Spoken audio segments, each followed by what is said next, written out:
vamos voltar um pouquinho ao Hugo Chávez lá da Venezuela? Às vezes o teu discurso é semelhante ao dele, só que você é um pouco mais cauteloso e ele é mais ousado. Você conhece o discurso dele? Eu não conheço. Você lê, você vê, tanto que você acha fantástico. Então, Lógico que eu achei fantástico. você disse que ele era fantástico, deu aquela polêmica toda, e depois disso teve a renúncia da presidente da Corte Suprema, o Congresso se rebelou, mudou um pouco a visão que o próprio continente estava vendo do processo na Venezuela. Voltando à pergunta dele aqui, veja o que eu disse. Ele gostou. Eu disse que malicioso. o Chaves tem sido fantástico, por quê? O Chaves participa de uma eleição em que ele diz que as estruturas das instituições da Venezuela estavam apodrecidas, que ele ia convocar uma constituinte para mudar essa estrutura. Ele ganha com quase 60%. Convoca uma constituinte, tem 92% dos votos e começa a mudar. Aí algumas pessoas estranham, mas ele quer fechar o Congresso. Minha querida, eu fui deputado constituinte e durante os 4 anos em que funcionou a constituinte, mesmo funcionando simultaneamente com o Congresso Nacional, ele não funcionou.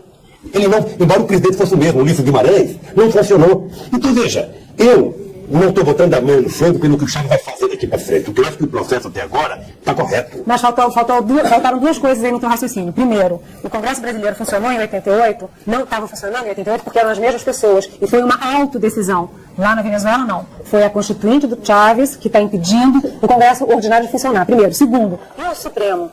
O Supremo no Brasil continua funcionando na Constituinte. Deixa eu falar uma coisa para você, querido. O Supremo também continua funcionando. Se a juíza renunciou, é problema dela. Por que será que ela renunciou? Porque a verdade é a seguinte. Tem corrupção no Poder Judiciário. Tem. Em todas as esferas. Tem. Então se a pessoa... Então fecha. Não fecha. Você julga, é por isso que aqui no Brasil nós éramos favoráveis à CPI do Poder Judiciário. Lamentavelmente, ela foi feita apenas com a Justiça do Trabalho. Porque se o Antônio Carlos Magalhães estivesse falando seriamente, ele começava pela Justiça Eleitoral da Bahia. E não pela Justiça do Trabalho. Então nenhum poder pode querer estar livre de investigação. E a Constituinte, ela foi convocada, é uma Constituinte livre e soberana. Ela está funcionando. Eu acho que nós temos que entender o seguinte, o Chaves possivelmente esteja causando algum medo, porque ele voltou a falar em soberania nacional, voltou a falar em valores nacionais, em empresa nacional. Isso causa certo medo a uma certa quantidade de pessoas na América Latina. Uma elite perversa, que não se preocupa com a fome, que não se preocupa efetivamente com o social nesse país. O Lula, deixa eu então, eu acho que é o seguinte, eu acho que nós temos que dar uma chance ao Chaves, até porque os mesmos que são contra o Chaves hoje não foram contra o Fujimori no Peru.